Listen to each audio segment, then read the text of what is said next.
So here's the final version of the diagnostic tool, which is now available for sale. You see we've changed the circuit board to a nice black colour, updated the buttons and the words, make it a bit clearer. So I'll just run it through here. We just line up the pins and push firmly in, then turn on the ignition.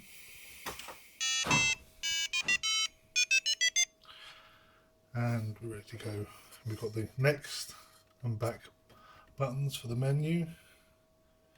So we can go here through recent faults, test the switches, test the fan, test the fuel pump, change the model, switch the sound on and off, and get information on the device. So we'll go back up to the top, scan for faults, press select. Now it's searching for the start of the message or messages. You see the red LEDs flashing there to show that it's receiving codes from the ECU. So there, it's found the start, so now it's reading the codes. One beep means it's found a code. And it'll carry on scanning now to see if there are any other codes. It's found a second code. And again it'll carry on scanning.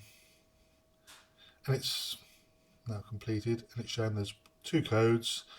It's showing me the details of the first code, which is code 10, and a description of what that problem is. If I press the next key, that will move me on to the next code, which is airflow meter, code 08, and we can go back and forward between those two.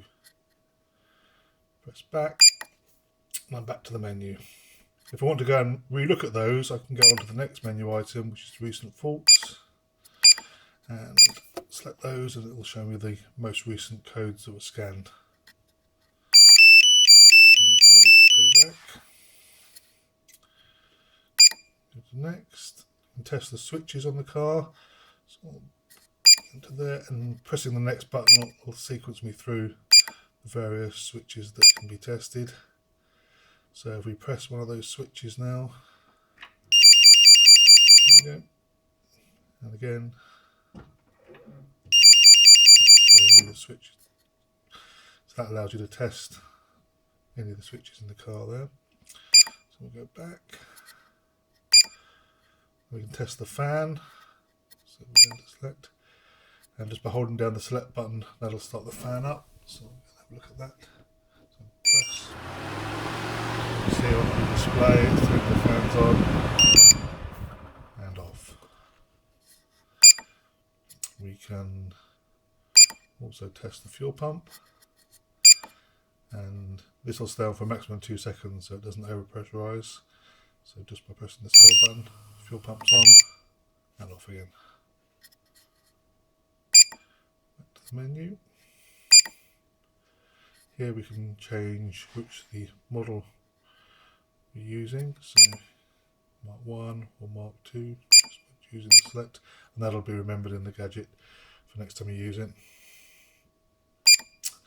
And moving on to sound, this lets us switch the buzzer on or off so you don't have to have the sounds.